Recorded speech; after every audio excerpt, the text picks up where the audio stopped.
Mari membuat butter cookies. Bahan-bahannya adalah 200 gram mentega, 75 gram gula halus, sejumput garam, setengah sendok teh vanili bubuk, 1 sendok teh ekstrak vanila,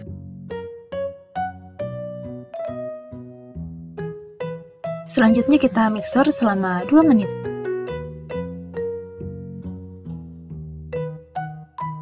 Kalau sudah, masukkan 1 kuning telur, kocok rata sebentar. Setelah tercampur rata, tambahkan 1 sendok teh baking powder, 25 gram kelapa bubuk, ratakan sebentar.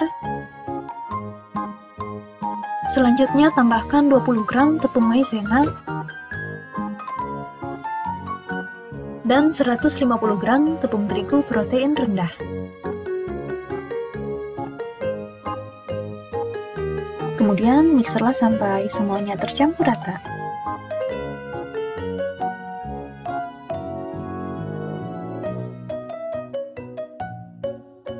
Sekarang adonan kita sudah siap. Kita siapkan kantong plastik segitiga yang akan kita gunakan untuk men-squeeze adonan.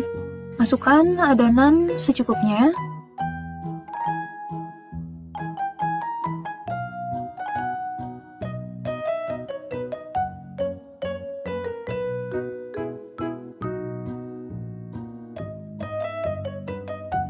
Saya menggunakan squeeze yang seperti ini.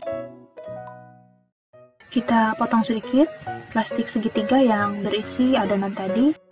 Kemudian kita masukkan lagi ke dalam 1 plastik segitiga yang sudah berisi squid tadi, yang ujungnya sudah kita gunting sedikit. Selanjutnya cetaklah dengan pola melingkar atau sesuai dengan selera masing-masing. Cetaklah kue kering ini dengan sedikit diberi jarak, karena ketika di oven, kue kering ini akan melebar. Kalau sudah siap, sekarang saatnya kita untuk panaskan oven dengan suhu 130 derajat Celcius dengan api atas bawah.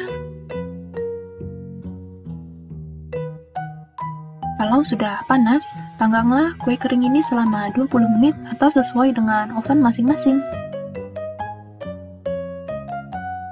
Ini dia hasilnya.